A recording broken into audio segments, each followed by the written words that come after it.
ابو ہریرہ رضی اللہ تعالیٰ عنہ کہتے ہیں کہ نبی علیہ الصلوۃ والسلام نے فرمایا لا تسافر امرأۃ، کوئی عورت سفر نہ کرے مسیرۃ یوم و لیلہ، ایک دن اور ایک رات کا سفر، یعنی 24 گھنٹے اگر گھر سے باہر رہنا ہے نا تو عورت اکیلی نہیں جا سکتی،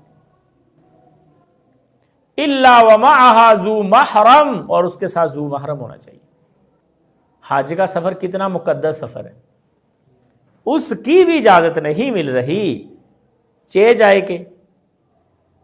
کسی اور جگہ جانا ہو اپنے قریب یا دور، اگر 24 گھنٹے گھر سے باہر رہنا ہے تو عورت محرم کے بغیر سفر نہیں کر سکتی، اگرچہ ساتھ اس کی سہیلی موجود ہو، وہ سہیلی اس کی محرم نہیں ہے، اگرچہ 2 بہنیں ہو، وہ بہن اس کی محرم نہیں ہے۔ محرم مرد یعنی